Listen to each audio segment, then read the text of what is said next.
ठीक है, अपना क्वेश्चन है भाई जेई मेन 2023 का सिंपल हार्मोनिक मोशन पे स्टेटमेंट बेस्ड प्रॉब्लम है। ठीक है, in a linear simple harmonic motion restoring force is directly proportional to displacement. बिल्कुल सही कथन है। हम लोग जानते हैं कि फोर्स का फॉर्मूला हम लोग क्या लिखेंगे, माइनस के times x. Linear simple harmonic motion का सबसे अच्छा एग्जांपल कौन है, स्प्रिंग ब्लॉक सिस्टम। तो स्प्रिंग ब्लॉक सिस्टम में अगर आप इसको डिस्प्लेसमेंट देते हो कितना, एक्स, एक्स का अगर डिस्प्लेसमेंट देते हो तो एफ का वैल्यू क्या आता है, माइनस के एक्स।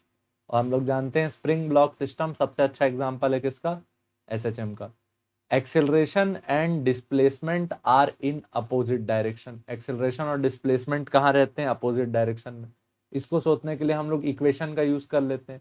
एक्स का वैल्यू क्या लिखते हो, ए साइन ओमेगा टी। इसको एक बार डिफ्रेंशिएट करते हो तो v का वैल्यू आता है ए ओमेगा कॉस ओमेगा टी।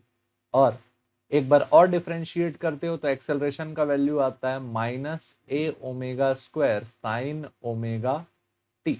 जहां से आप ए का वैल्यू क्या लिख सकते हो, माइनस ओमेगा स्क्वायर इंटू ए साइन ओमेगा टी। ठीक, और ए साइन ओमेगा टी का वैल्यू क्या है, एक्स। तो एक्सेलरेशन का वैल्यू क्या आया, minus omega square x.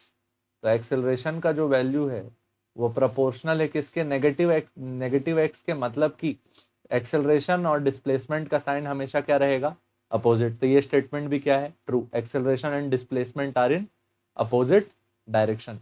The velocity is maximum at mean position. Velocity का क्या इक्वेशन लिखा हमने, A sine A cos omega T. कौन सा इक्वेशन लिखा, वेलोसिटी का ये वाला।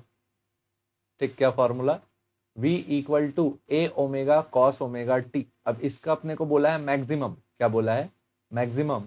तो v मैक्स का जो वैल्यू आएगा वो क्या आएगा, a इंटू ओमेगा। क्यों, क्योंकि कॉस ओमेगा टी का वैल्यू क्या रहना चाहिए, 1। कॉस ओमेगा टी का वैल्यू क्या हो जाएगा, 1। और कॉस ओमेगा टी का वैल्यू 1 कहाँ पे होगा, मीन पोजीशन पे। कहाँ पे होगा, मीन पोजीशन पे। ये बात ध्यान रखेंगे। ये यार मैं जस्टिफाई नहीं कर पाया यहाँ से। ठीक है, कैसे सोचें, ऐसे सोचते हैं। देखो, जब मीन पोजीशन होगी, मीन पोजीशन होगी तो ओमेगा टी का वैल्यू क्या लेना पड़ेगा, 0। ठीक, 0 कहाँ पे, मीन पोजीशन पे। मीन पोजीशन पे ओमेगा टी का वैल्यू 0 डालोगे तो x इक्वल टू क्या आएगा, ए साइन 0। और ए साइन 0 का वैल्यू क्या हो जाएगा, 0। मतलब ओमेगा टी का वैल्यू मीन पोजीशन पे क्या होता है, 0। और मीन पोजीशन पे ओमेगा टी का वैल्यू यहाँ 0 डालो तो क्या आ जाएगा, v का वैल्यू आ जाएगा ए ओमेगा कॉस 0। मीन पोजीशन पे कॉस 0 का वैल्यू क्या होता है, 1। तो v मैक्स इक्वल टू क्या आ गया, ए ओमेगा। देखो ये वैल्यू मिल गई। कब मिली, जब ओमेगा टी का वैल्यू क्या था, 0। और ओमेगा टी का वैल्यू 0 कब होता है, मीन पोजीशन पे। तो सी स्टेटमेंट भी क्या है, true. The acceleration is minimum at extreme position. ये स्टेटमेंट क्या है, गलत। एक्सेलरेशन का इक्वेशन क्या लिखे हो, acceleration equal to minus omega square x.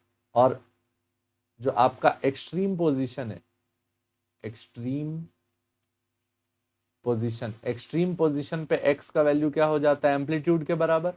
तो ए इक्वल टू क्या आया, माइनस ओमेगा स्क्वायर ए। मतलब एक्सट्रीम पोजीशन पे एक्सेलरेशन क्या रहता है, maximum. Eight extreme position, eight extreme position